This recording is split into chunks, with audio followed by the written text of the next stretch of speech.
del sábado 1 de diciembre. Mayores informes al 01800 200 0787. Tecnológico de Monterrey. Vive la experiencia de estudiar con nosotros.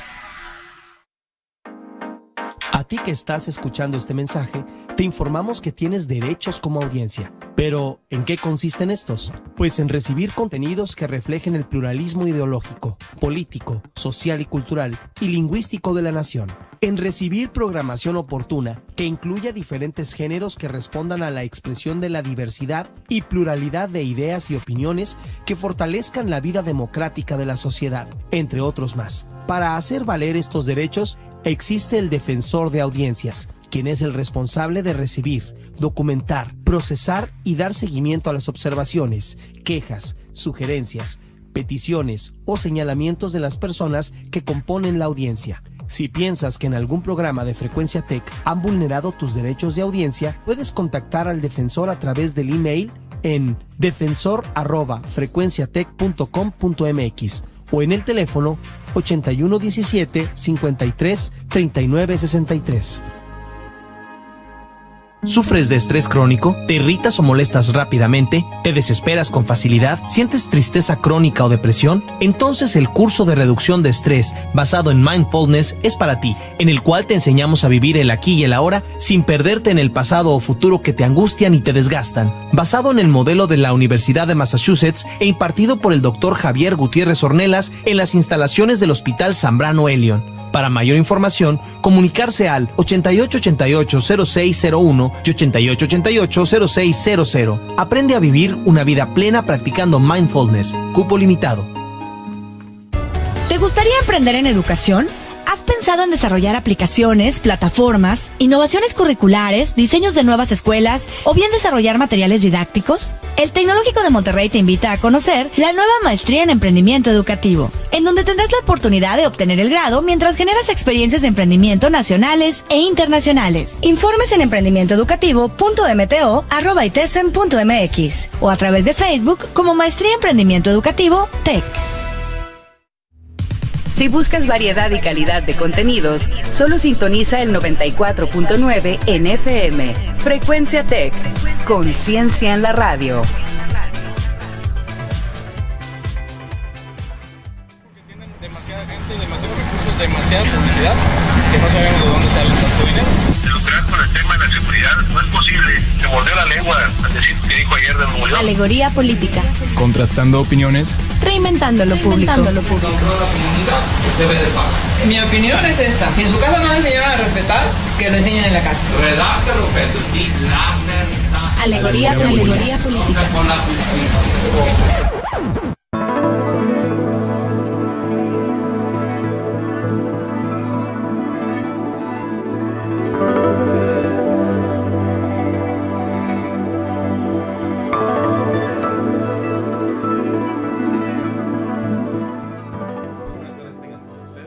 Bienvenidas y bienvenidos a Alegoría Política, un espacio de análisis público desde la universidad que busca dar voz a la sociedad civil organizada. Mi nombre es Jesús Ernesto Vargas de la Peña. Yo soy Roberto Monina. Un saludo a todas las personas que nos están sintonizando en vivo o a través de Frecuencia Tech 94.9 FM y por internet en livestream.com/Frecuencia Tech y a través de Facebook por nuestra página oficial. Igualmente, un saludo a todas las personas que nos escuchan a través de programas ya grabados en nuestro canal de YouTube, Alegoría Política. El programa del día de hoy hablaremos sobre la seguridad del país y cómo la Guardia Nacional del presidente electo, Andrés Manuel López Obrador, juega en esta. En el inicio del gobierno vamos a actuar de manera conjunta para que, de acuerdo con las facultades, se pueda contar con el apoyo del Ejército y la Marina en lo que tiene que ver con garantizar la seguridad interior en el país y también por la situación de gravedad que prevalece en materia de inseguridad y de violencia. Vamos a apoyar en el Ejército y la Marina para garantizar la seguridad pública. Esa fue una cita de Andrés Manuel López Obrador. Él promete también un enfoque en cambiar el marco jurídico, operando a través de confianza en el marco legal que tenemos actualmente. Para comenzar con el tema del día de hoy, me gustaría introducir a nuestro invitado, el doctor Luis Ernesto Aguirre, profesor de Derechos Humanos Constitucionales en el Tecnológico de Monterrey. Además es maestro de Derecho y doctorado por la Universidad de Tulane, Nueva Orleans, y actualmente se encuentra por obtener, ya nos dijo que obtuvo su segundo doctorado en la Universidad de Nahuatl. También nos acompañará la diputada Tatiana Cloutier, coordinadora de la campaña presidencial de Andrés Manuel López Obrador, quien se integrará con nosotros en la segunda parte del programa. Doctor, muy buenas tardes. Muy buenas tardes, muchas gracias por la invitación. Un saludo al auditorio. Muchas gracias, maestro. Bueno, la primera pregunta, este tema viene pisando los talones de algo que ya quedó un poquito en el pasado, que es la Ley de Seguridad Interior. No sé si nos podría decir cuál es la relación concreta entre lo que pasó antes y lo que está pasando ahora. Correcto, muchas gracias. Comentamos en la mañana, justamente en otra entrevista, que esta cuestión de la seguridad interior viene de momentos muy antiguos, desde la época del presidente Zedillo, en donde él empezó a sacar al ejército a las calles por la problemática de que las policías pues estaban en algunos casos permeadas por el crimen organizado, que en ese entonces no se hablaba de crimen organizado, o simplemente las policías no tenían la técnica o no tenían los equipamientos o las armas adecuadas para luchar contra estos individuos. El presidente Zedillo en aquel entonces generó un decreto presidencial para establecer que el ejército iba a actuar bajo las órdenes de las autoridades civiles. Cosa que realmente ustedes y yo sabemos, y el auditorio también lo sabe, que esto no ha sido realidad. El ejército actúa pues realmente en forma propia, en algunos casos inclusive sin informar a las autoridades civiles por la propia desconfianza que hay en algunas autoridades civiles. Posteriormente vino la época de Felipe Calderón, cuando, estoy hablando en relación con este tema en específico, cuando Felipe Calderón pretende reformar la entonces Ley de Seguridad Nacional, estableciendo el llamado estado de excepción. El estado de excepción de Felipe Calderón era una circunstancia muy peculiar en donde técnicamente se hacía una suspensión de derechos humanos, como le establece el artículo 29 constitucional, para hacer frente a algún problema realmente grave que hay que tomar, como dicen, el toro por los cuernos. Como una situación extraordinaria. ¿Perdón? Como una situación extraordinaria. Exacto, pero como una situación totalmente extraordinaria. Así, por ejemplo, como la erupción de un volcán, cuando el Popocatépetl estuvo a punto de hacer erupción en México, por ejemplo. En fin, cuestiones muy delicadas. Sin embargo, el artículo 29 establece que para que se haga la suspensión, para que se dé la suspensión de derechos humanos indispensables para atacar el asunto, debe existir siempre el acuerdo del Congreso. El estado de excepción de Felipe Calderón, la propuesta que tenía para modificar la Ley de Seguridad Nacional, estableciendo el estado de excepción, era exactamente lo mismo, una suspensión de derechos humanos, pero con la salvedad de que lo decidía el presidente en turno, sin consultar al Congreso. Gracias a Dios, esto en su tiempo no pasó, porque hubiera sido una cuestión muy delicada, una cuestión casi dictatorial.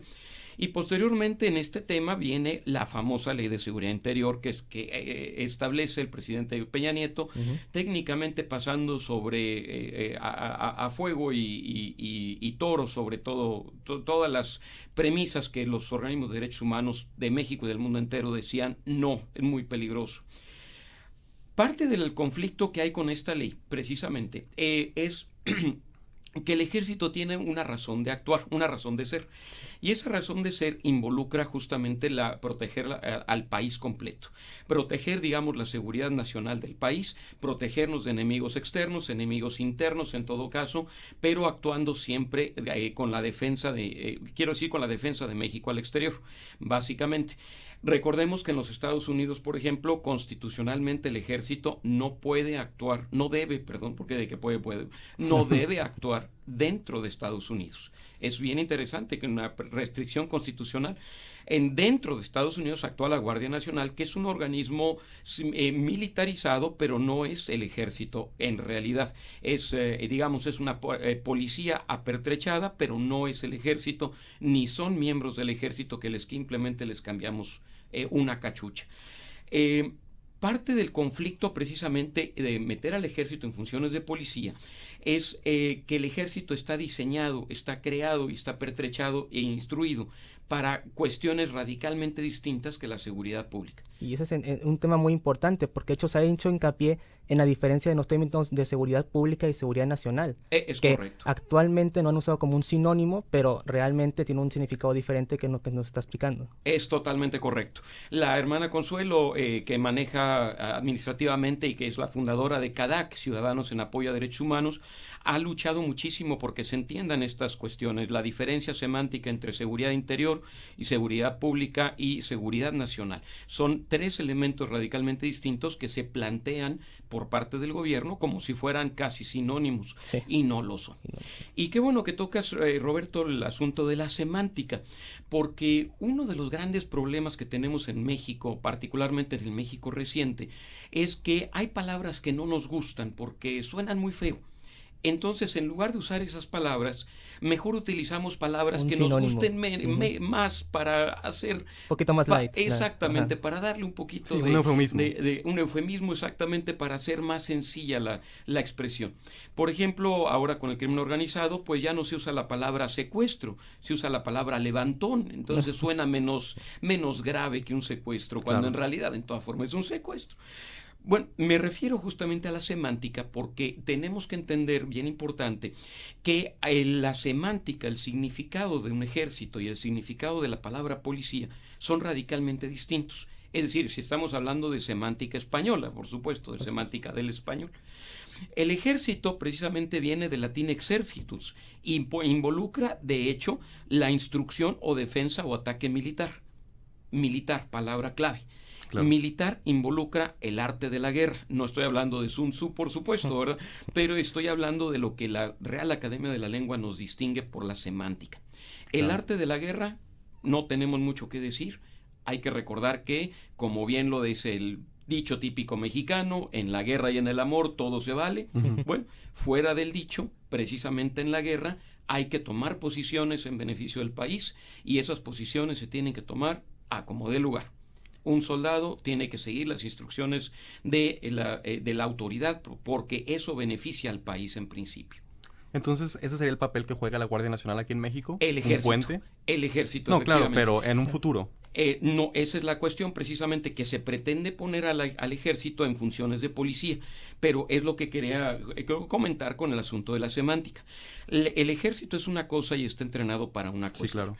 La policía, fíjense ustedes, viene justamente de política, es decir, el cuerpo encargado de velar por el mantenimiento del orden en una comunidad civilizada. Entonces, entendiendo esto, son 2 puntos diametralmente opuestos. Claro, los dos tienen un mismo fin. El fin es lograr la paz, el desarrollo, no hay duda. Y con ello el cumplimiento de derechos humanos, no hay duda. Pero la diferencia es que en el ejército se actúa de una forma porque así se ha aprendido a actuar desde que los militares entran a las escuelas militares en principio, bien los soldados llegan al ejército, tienen un adiestramiento y en ese adiestramiento les enseñan a seguir órdenes en beneficio del país, básicamente. Y es que es eso, porque su entrenamiento es cuidar a la población, al país, a coste de cualquier cosa externa. Ese es su mandato, y no precisamente de la policía, que es cuidar de la seguridad pública. De la seguridad pública, totalmente de acuerdo. Y es ahí donde entramos justamente en este conflicto, que en el sentido de que el ejército no está preparado para manejar asuntos de seguridad pública y la policía es la que tiene que manejarlos. Explico con calma. Claro. En el ejército existe la idea de cumplir órdenes y cumplir instrucciones porque así lo manda la ordenanza militar. Particularmente en el caso específico hay 2 ejemplos que quisiera acotar con respecto de la actuación del ejército y de la policía. Y los 2 ejemplos tienen que ver con Monterrey hace aproximadamente unos 8 o 10 años, cuando la pregunta en las pláticas no era si hubo balacera en ese día, sino la pregunta era ¿y dónde fue la balacera hoy? Fueron momentos muy difíciles realmente de seguridad pública realmente. En esos 2 momentos se dio una situación muy importante. El primer ejemplo, específicamente en Reynosa, muy cerca del puente internacional de Reynosa. Recordarán los famosos narcobloqueos. Sí, claro. Uno de estos narcobloqueos tuvo que ver en Reynosa y me recuerdo mucho una cámara de televisión de Canal 12 justamente que estaba pues viendo las circunstancias, sacando imágenes de las circunstancias. En ese momento esta cámara plantea que precisamente estaba todo el tráfico, porque estaba bloqueado el tráfico, venía un convoy de policías, patrullas de policías, que lógicamente con sirena abierta pues se pararon en el tráfico porque no podían hacer nada. Así de fácil. ¿Por qué? Porque no podían afectar a la ciudadanía en realidad, a los que iban adelante, no podían echar el carro encima, si me lo permiten. Pero me llamó la atención que un poquito atrás venía un convoy militar, Claro. un convoy militar manejado, dirigido por una tanqueta. Cuando la tanqueta se enfrenta con el tráfico, la tanqueta simplemente voltea al sentido opuesto, al carril opuesto, que por supuesto no venía nadie, porque pues estaba bloqueado el tráfico. La tanqueta rompe la valla, pasa encima de la valla, y todos los militares que venían, todo el convoy, la sigue porque tenían que llegar al lugar donde les dijeron que tenían que llegar para evitar el problema que existía. Entonces, esto marca un actuar perfecto del ejército, porque el ejército tiene que cumplir órdenes y, como dicen en el propio ejército, las órdenes no se discuten, se obedecen. El otro de los ejemplos que sucedió aquí en Nuevo León, aquí mucho más cerca de nosotros, en Monterrey, en el caso de García, Nuevo León. Hubo una balacera en donde precisamente nuestro gobernador actual, en aquel entonces era alcalde de García. Hubo una balacera que se dio en la carretera de acceso. Este es un punto donde hay una hondonada muy, muy particular, cerca de 400, 500 metros de una hondonada. Entonces el ejército llega, se aposta, esto también fue filmado por un canal de televisión. El ejército se aposta apuntando hacia las dos hondonadas, es decir, hacia la loma, por así decirlo, Sí, claro. porque la balacera y lo que tenían que proteger estaba en la hondonada. Se da el caso de una persona que aparentemente iba corriendo, huyendo de la zona.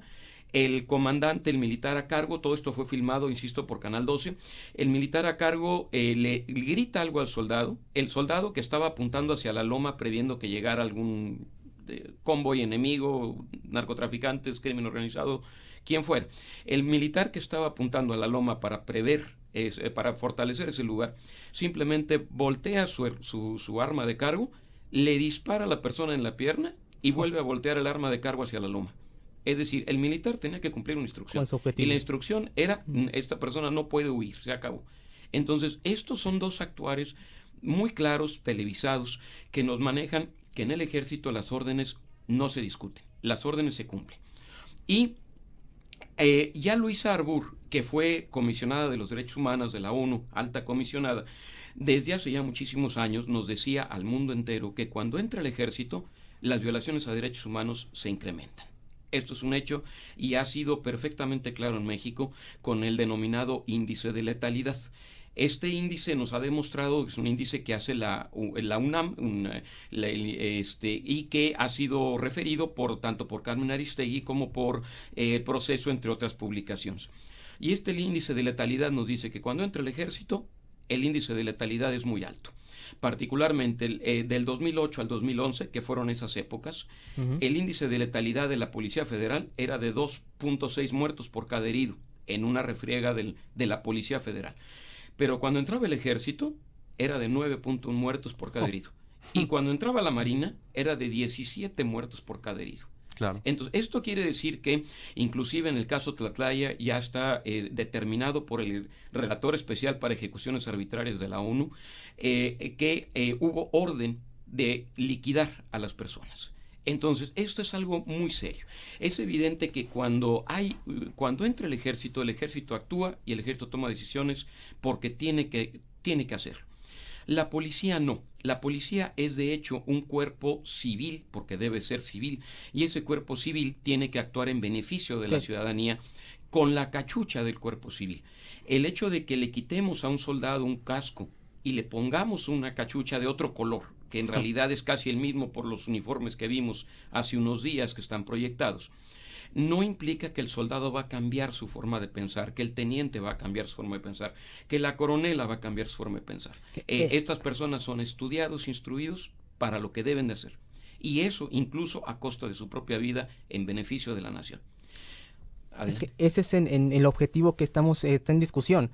El hecho de lo que estamos viendo hoy en día, pasar de un año a otro, de la policía, de militar a policía, tal vez requeriría un entrenamiento previo, ¿no? Para poder lidiar con estas situaciones civiles a las cuales los militares no están acostumbrados.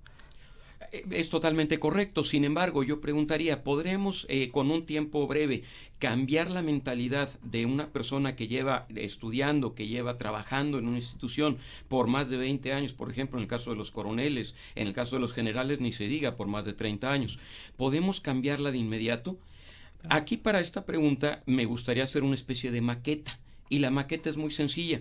¿Cuántos de ustedes, por ejemplo, los radioescuchas, o ustedes mismos, o yo, por ejemplo, seríamos capaces de llegar a un hospital con una dolencia de corazón y pedir que nos hagan una operación de corazón abierto, pero pedir que la persona que haga la operación abierto, que nos diga el hospital, ahorita no está el médico cardiólogo, pero mira, está el enfermero fulanito, la enfermera fulanita, que conocen lo básico de la actuación de un quirófano, ¿qué te parece si te opera este individuo? Porque ahorita no tenemos al cardiólogo.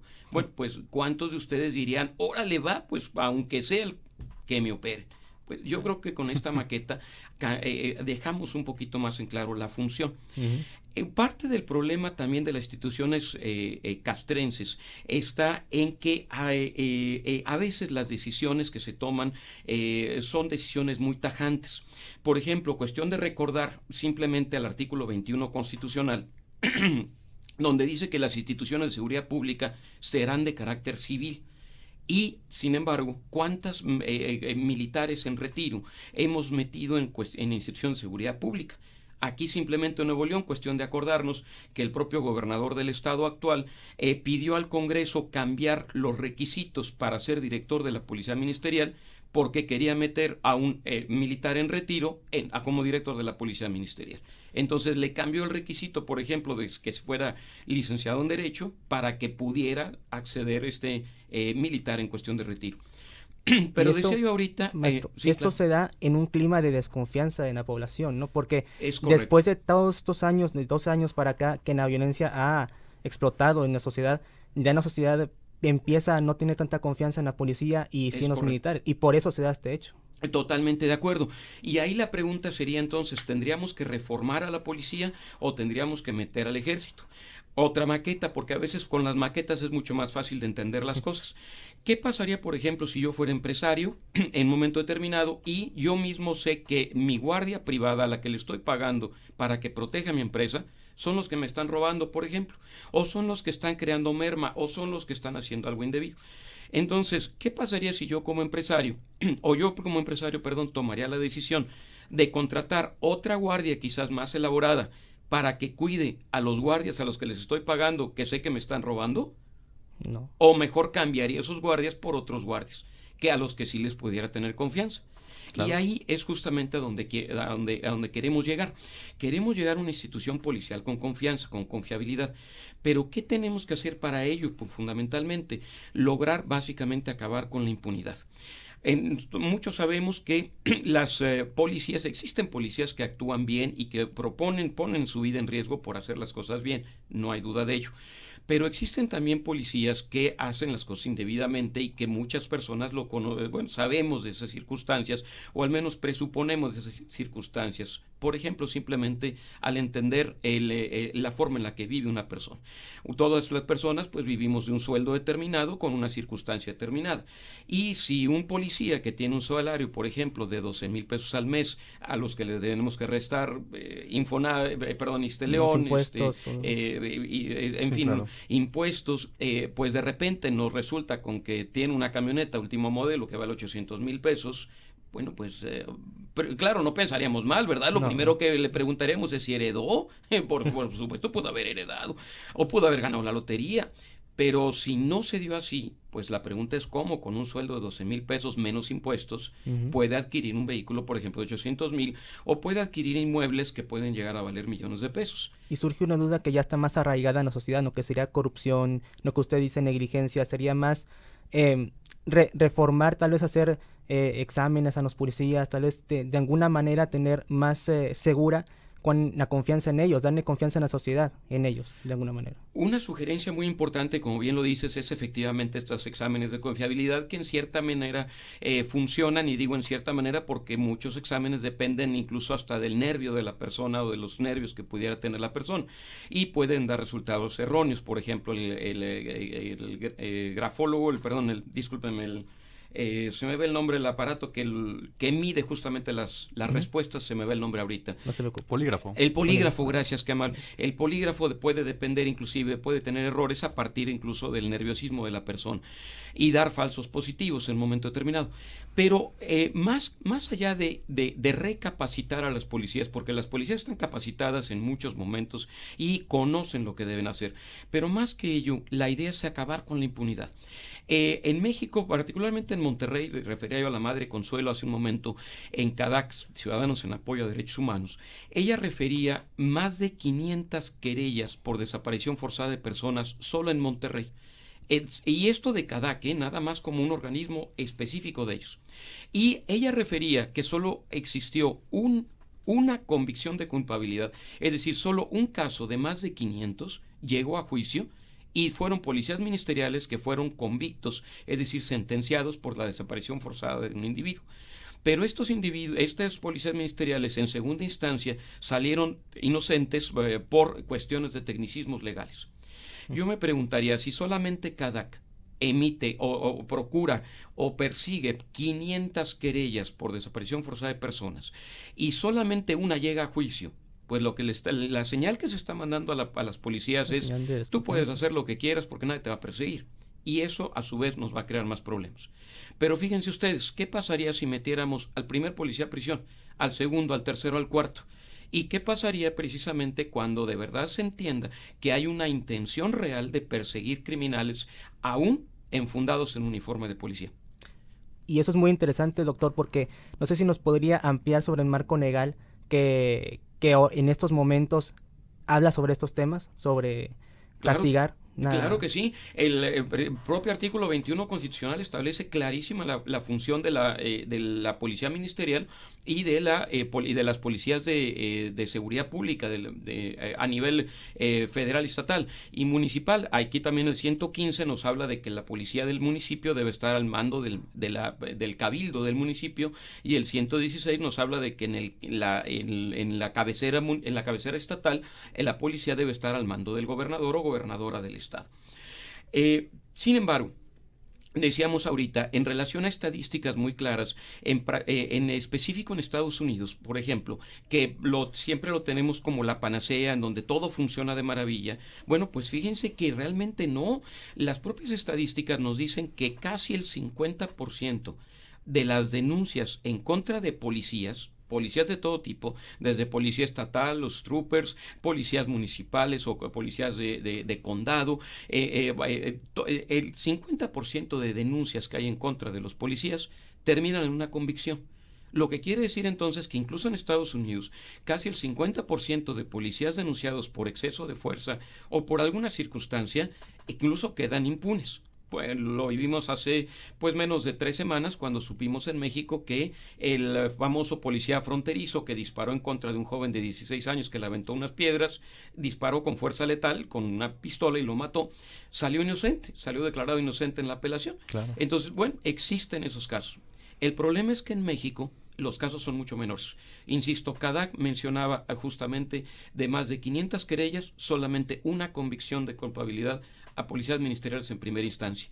Carmen Aristegui hace menos de 2 semanas hablaba de más de 504 casos que tiene ella registrados en su labor periodística, en donde menos, fíjense ustedes, de 14 casos llegaron a juicio.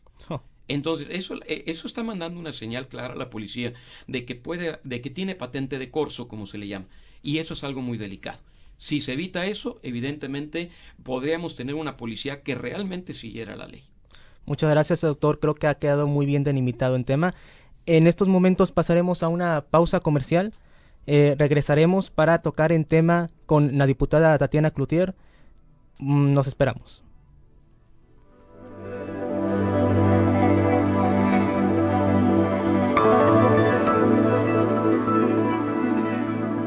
Frecuencia Tech, estés donde estés, siempre contigo. Continúa con tu preparación y alcanza tus metas profesionales. Acércate al TEC de Monterrey y conoce nuestra oferta educativa en especialidades, maestrías y doctorados. Logra maximizar tu potencial con nuestros programas de excelencia en cada etapa de tu vida profesional. Inscripciones abiertas. Mayores informes al 01800 200 0787. Tecnológico de Monterrey. Vive la experiencia de estudiar con nosotros. Asiste al 5º Congreso Internacional de Innovación Educativa del Tecnológico de Monterrey y sé parte de las tendencias que están revolucionando la educación en el mundo. Vive esta experiencia del 10 al 12 de diciembre en el Campus Monterrey y conéctate con reconocidos expertos de renombre internacional como Carl Wieman, Premio Nobel de Física e investigador en la transformación de la enseñanza de las ciencias. Para mayor información, visita nuestra página de Facebook. Nos puedes encontrar como innovacioneducativa.tech. Libera tu potencial transformador. Tecnológico de Monterrey.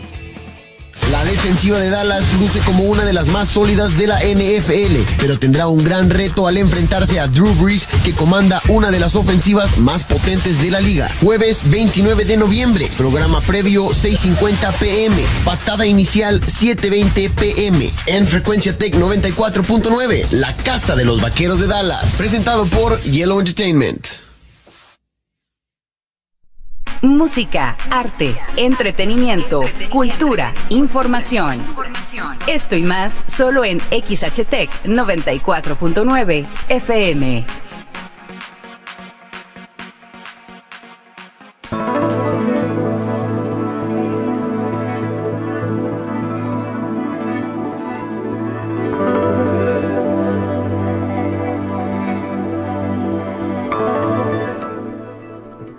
Regresamos a Alegoría Política. Muchas gracias por seguir con nosotros. Le recordamos que nos pueden compartir sus dudas e impresiones al teléfono en cabina 83 87 0665 y por redes sociales, Facebook Alegoría Política y Twitter @alegoría_pol. Para las personas que se están incorporando con nosotros, en la primera parte del programa estuvimos en una mesa de diálogo con el doctor Luis Ernesto Aguirre sobre los precedentes legales e históricos de la Ley de Seguridad Interior, sobre el concepto de Guardia Nacional que propone el presidente electo Andrés Manuel López Obrador. Ahora hablaremos de el por qué estas decisiones y lo que nos espera en el futuro por parte del presidente electo. Bueno, primero vamos a hacer un pequeño ajuste sobre el artículo 35 constitucional.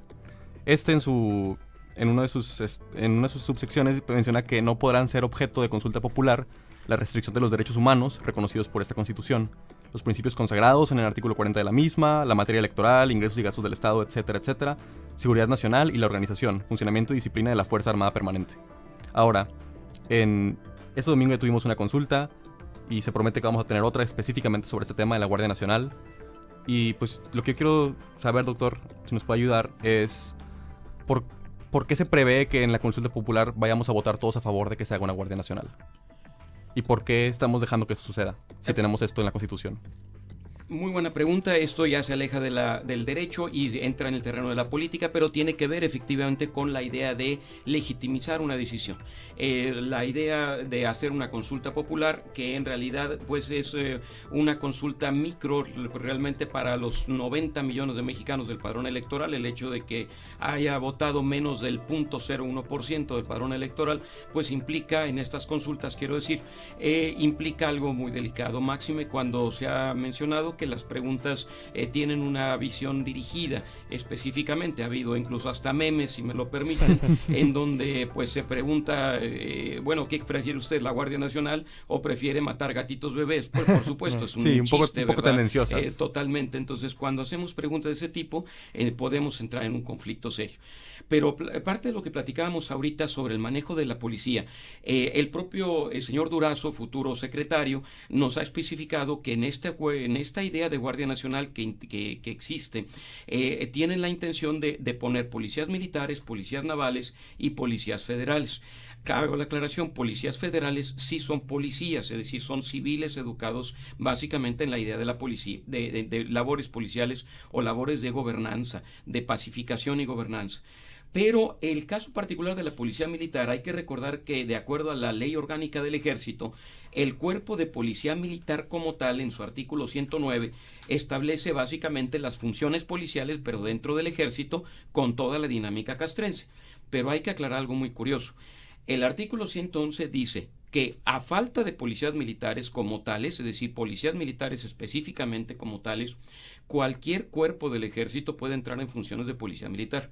Entonces, esto es muy delicado porque si el artículo 111 nos dice esto, y entonces podríamos estar hablando de que no solamente los policías militares como tales formen parte de esta Guardia Nacional, sino miembros de armas del ejército. Claro. Es decir, ya directamente miembros de infantería, de caballería, etcétera, etcétera. Donde sí es muy interesante el manejo del concepto policía, lo que platicamos ahorita, es en la Ordenanza General de la Armada. Porque para la Armada no existe en realidad una policía naval como tal. Lo que existe en la ordenanza de la Armada es justamente labores policiales que se van dando a muchos individuos de acuerdo a muchas funciones. Particularmente el artículo 379 de la ordenanza de la Armada nos dice que los maestres de armas son los que tomarán funciones policiales dentro de los buques de la Armada. Y los maestres equivalen a los subtenientes en el caso del ejército o a los sargento segundo, sargento primero, dependiendo si es maestre de primera, maestre de segunda o de tercera. Entonces, es bien interesante entender que en la ordenanza de la Armada no hay un cuerpo de policía naval. Existen funciones de policía que se dan a distintos individuos para mantener la organización y paz dentro de un buque. Hablábamos hace ratito de los peligros del ejército. Parte de esos peligros involucra, por ejemplo, no debemos olvidar, la noticia tan terrible del 2011, por ejemplo, sobre el famoso general Villa Castillo. Recordarán ustedes que él era secretario de Seguridad Pública de un municipio, Torreón, y fue famoso porque en una entrevista él dijo, cito la noticia, esto está en internet, cuando agarro un Zeta o un Chapo, lo mato. ¿Para qué interrogarlo? Sí. Recordarán ustedes una declaración tan terrible. Y hablábamos de la impunidad hace rato. En este caso, a este general retirado, en lugar de haberlo procesado por esta declaración, porque la declaración es un exceso de libertad de expresión en toda forma, en lugar de haberlo procesado, un estado del sureste del país lo llamó para ser secretario de Protección Estatal. ¿Me explico? Lo premiaron. ¿Cómo es posible que esté pasando eso? Es evidente que, decían ustedes ahorita, y coincido, hay una falta de confiabilidad muy grande, lo entiendo. Pero no vamos a solucionar el problema de la seguridad en México teniendo justamente metiendo al ejército en funciones de policía.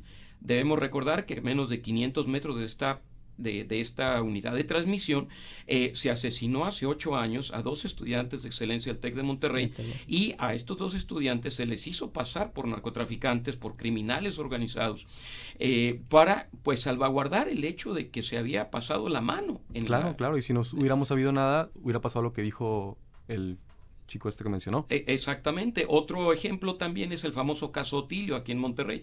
Militares en realidad en funciones de policía tomaron una determinación matando a un individuo, supieron que cometieron un error y luego trataron de disimular ese error porque otra vez, insisto, en el caso de los militares, pues si tienen que detener a alguien, pues ellos disparan, ¿verdad? Sí, claro. La policía piensa distinto, exactamente. La policía pues trata de detener a los individuos de otra forma, pero un soldado lo primero que tiene que hacer es disparar.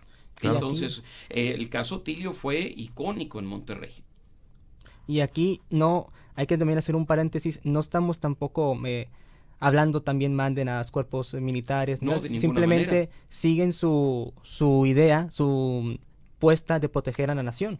Sin embargo, como usted dice, no están entrenados para proteger la seguridad pública, que es aquí en punto clave, en octavo punto de Pacto de Seguridad y Paz, que propone el presidente Andrés Manuel. Es totalmente correcto y qué bueno que lo mencionas para que no se malinterprete. Claro. El ejército definitivamente tiene un altísimo grado de honorabilidad, la marina de un altísimo grado también de honorabilidad y de manejo de disciplina, no hay duda de ello. El peligro que tenemos ahorita enfrente es que gente que no está adiestrada, gente que está adiestrada, mejor dicho, para el aspecto de seguridad nacional y está adiestrada para la guerra, meterla en funciones policiales es donde podemos ahí fallar en un momento determinado, donde nos ponemos en riesgo todos. Porque otra vez, dice un dicho mexicano muy tradicional, si le das un martillo a alguien, a todo le ve cara de clavo. Y esa es parte de la problemática que tenemos en México. El ejército funciona y funciona bien gracias a su ordenanza, gracias a su instrucción. Y el ejército, en términos generales en México, gracias a Dios, es absolutamente honorable, porque hemos visto muchísimos casos de personas que han incluso dado de la vida en beneficio de la nación. Por ejemplo, en el aspecto de los planes de N3E, en particular cuando hay un desastre, hay soldados que fallecen tratando de salvar gente. Entonces, definitivamente, no hay duda, el ejército tiene un grado de honorabilidad altísimo. La pregunta está, si metemos al ejército en funciones de policía, empezamos a tener un grave riesgo porque empezamos a permear al ejército.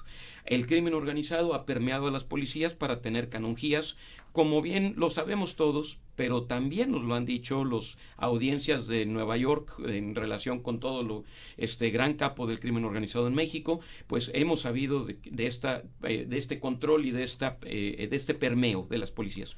Si metemos al ejército, pues entonces corremos riesgo de que el propio ejército empiece a ser permeado por estas circunstancias, porque, como bien decía el general Calles, presidente de México, ningún general resiste un cañonazo de 50,000 pesos, decía él en aquel entonces, hablando, por supuesto, de generales revolucionarios. Vaya, es otra historia.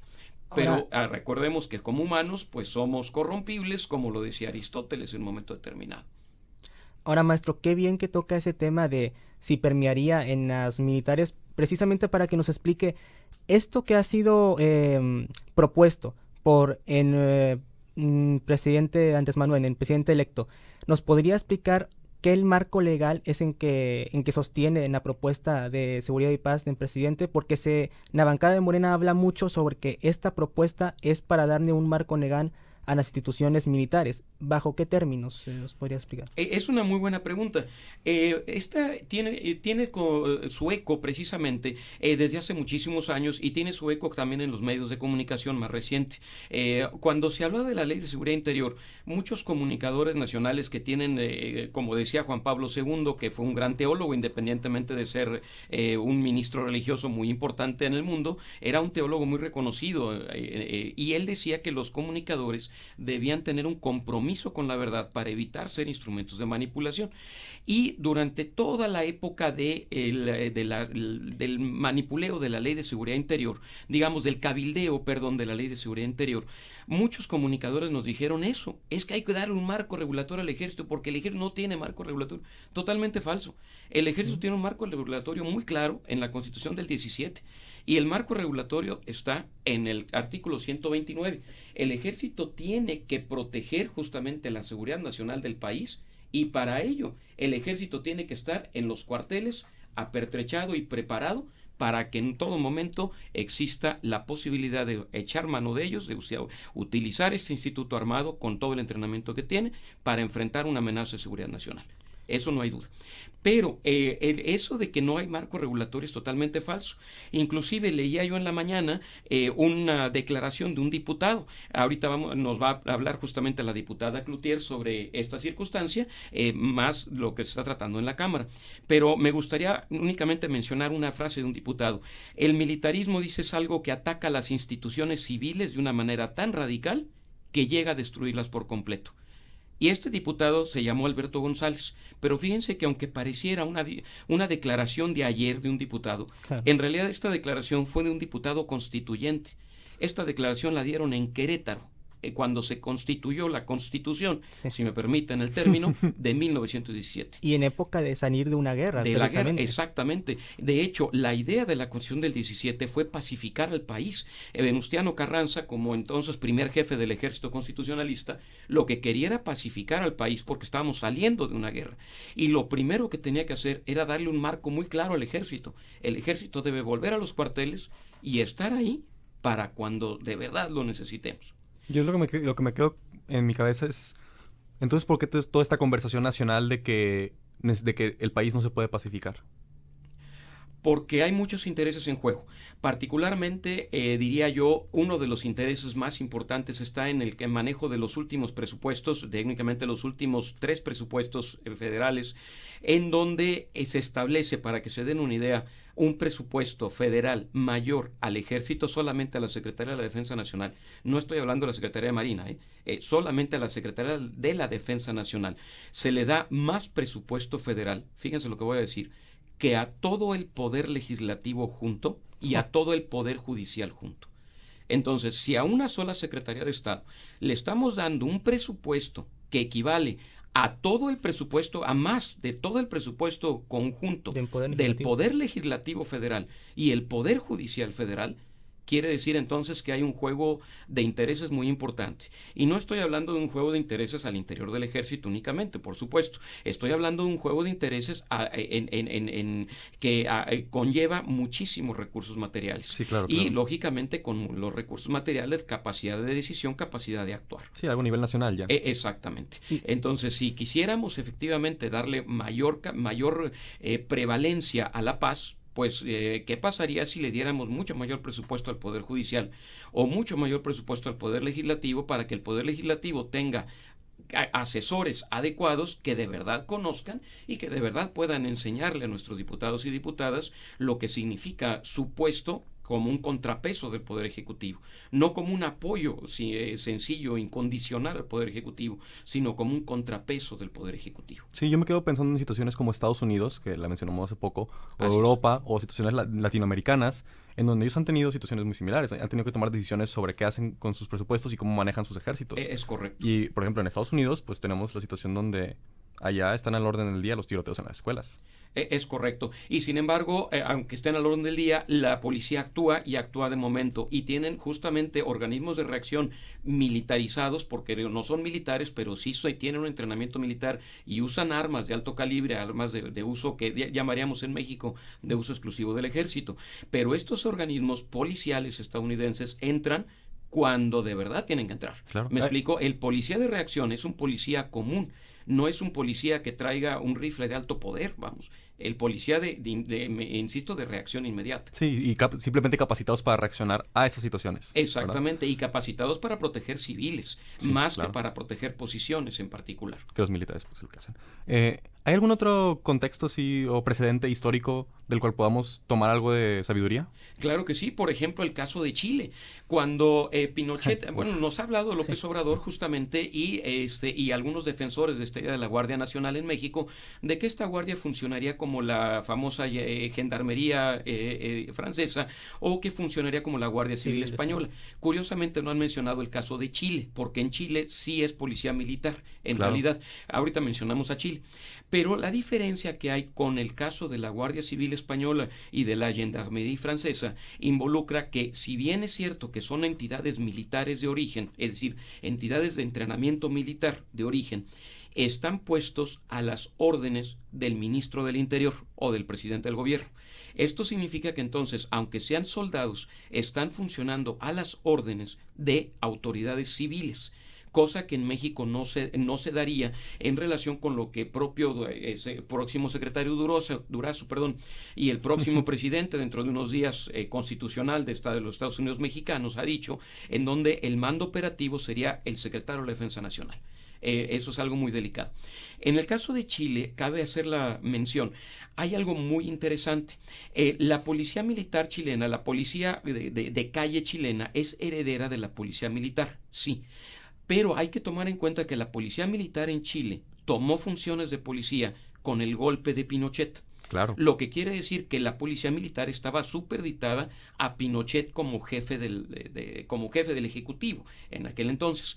Después, esa misma policía se fue, quizás sea la idea de López Obrador, pero esto pues llevó muchísimos años de abusos muy graves y muy severos a derechos humanos, que todos conocemos hoy día, por ejemplo, incluso como los famosos vuelos de la muerte, que fueron algo terrible en Chile. Claro. Esta policía militar se fue, permeando a la policía civil, se fue civilizando, si me lo permiten, a la hora que, pasados 10, 15, 20 años, pues los policías originales se fueron jubilando por razón natural. Entonces se fueron entrando o adentrando personas, ahora sí civiles, con un entrenamiento civil, pero eso sí, guardaron la visión de la ordenanza y la disciplina. Y eso es bien interesante. Hablábamos hace ratito de impunidad. Les comento el caso muy curioso de un familiar mío que acudió por cuestión de trabajo a Chile y pues bajándose del avión de inmediato en el aeropuerto rentó un vehículo, y cuando las personas de la renta de vehículo le dijeron, ¿es usted mexicano? Oiga, le pedimos un favorzote, por favor no sea malito, cuando lo paren, si lo llegan a parar por pasarse un alto, por exceso de velocidad, por lo que quiera, por favor no le ofrezca mordida al oficial, porque aquí los oficiales sí se lo llevan preso y retienen el carro. ¿Me explico? Entonces, punto muy importante, esa policía que hoy día es más civil que militar, esa policía chilena es básicamente heredera de esos ideales y mantuvo ese ideal nacional de respetar la ley en específico, cosa que, aclaro, tampoco es una panacea, porque hoy día todavía la policía militar chilena tiene vicios muy altos de letalidad, en particular lo que hablamos hace rato, y de demandas en particular con la Corte Penal Internacional, la Corte Internacional de Justicia de la Sí, lo último que podemos estar haciendo es recomendarle a México que siga los pasos de Chile. Es correcto, totalmente correcto, que sería algo muy delicado, porque si metemos al ejército en funciones de policía, técnicamente estaríamos militarizando la función pública, la función policial. Y aquí cabe hacer la aclaración, 2 relatores de derechos humanos de la ONU, el relator para efecto de tortura y el relator para efecto de ejecuciones arbitrarias, los 2 han puesto el dedo en la llaga. Y los 2 han dicho que muchas de las violaciones que ellos han analizado, o de cuestiones de tortura, o de cuestiones de ejecuciones extrajudiciales, tienen que ver con la militarización de las policías. Y esto en documentos que apenas del 2018.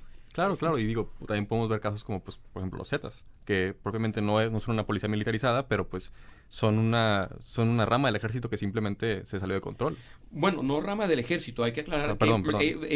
Entiendo que lo menciones, pero hay que aclarar que la idea o la generación de los Zetas fue derivada de militares que precisamente perdieron ese rumbo. Si me lo permiten un poco en términos escénicos, hablando de George Lucas, se fueron por el lado oscuro, por así decirlo. Sí. Y estos militares se fueron por el lado oscuro precisamente por lo que hablábamos ahorita de Aristóteles. Los seres humanos somos corrompibles y la corrupción no llega de inmediato con un maletín con $10 millones. La corrupción empieza por pequeños puntos, y cuando estos grupos criminales tienen a algunos militares, algunos policías, algunos miembros, incluso políticos, que accedieron a ayudarles en algún momento, digamos que ya no pueden salir de ello, y es ahí cuando vienen más dádivas y es del crimen organizado, y es ahí cuando se complementa y se fortalece esa visión.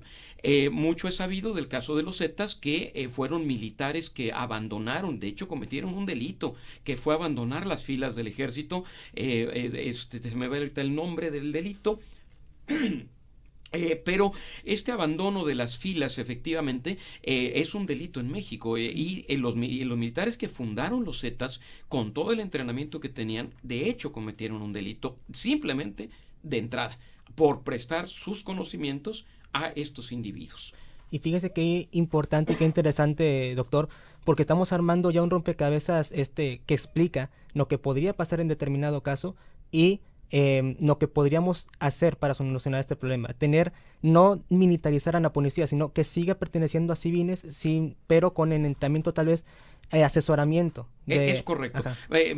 Con más que entrenamiento, asesoramiento, yo volvería a la frase que mencioné hace rato de acabar con la impunidad.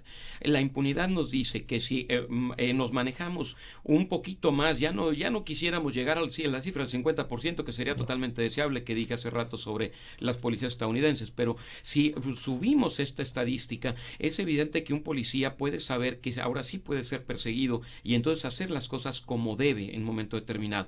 Yo diría que eso es fundamental. Viendo la otra cara de la moneda de la impunidad, ¿tiene algo que ver la calidad de vida del empleo de policía? Totalmente de acuerdo, no hay duda de ello. Mencioné hace rato un sueldo de 12,000 pesos menos impuestos. Pues hombre, si ese policía llega a ganar realmente a la quincena libres 3,500 pesos, 4,500 pesos, pues imagínense que llega un criminal organizado y le dice: oye, yo te doy 10,000 porque te pares 3 horas en esta esquina y me avises cuando viene alguien. Oye, pues imagínense. Y aquí tomo el caso de la otra idea muy interesante, es así definitivamente, del próximo presidente de la República.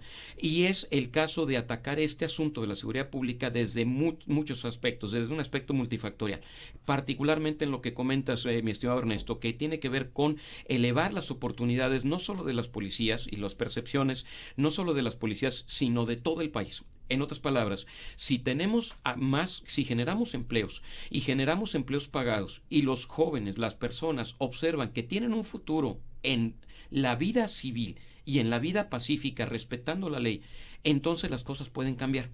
Mucho del problema que hay ahorita es que esa oportunidad no existe. Vamos a hablar, por ejemplo, del salario mínimo.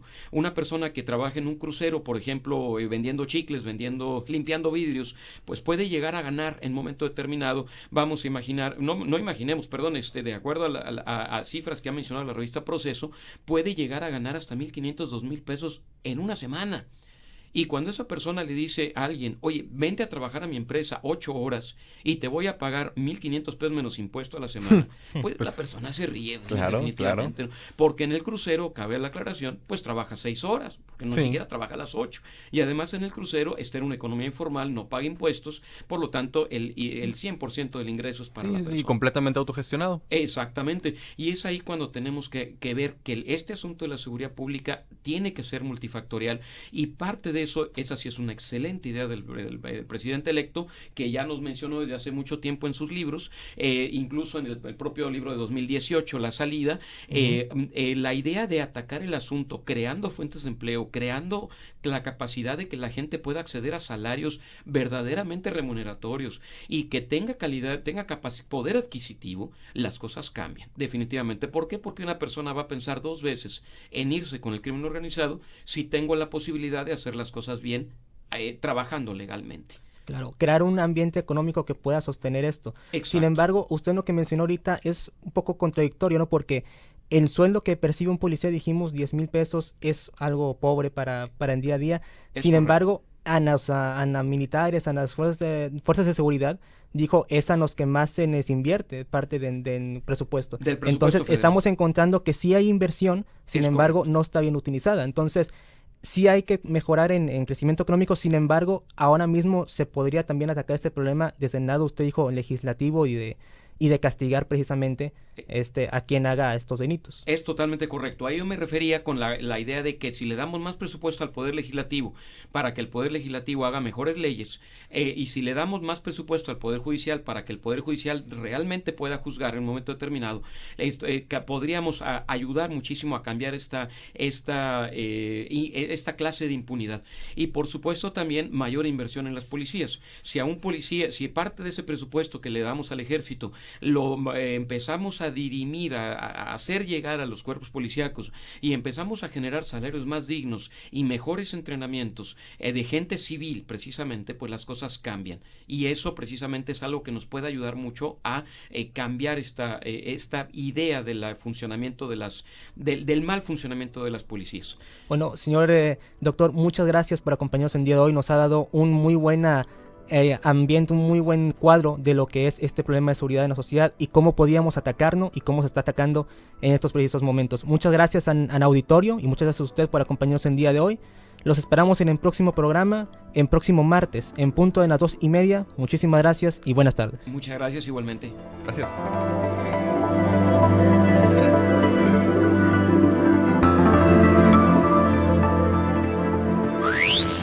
Frecuencia Tech 94.9, Conciencia en la radio. Mi nombre es Alma.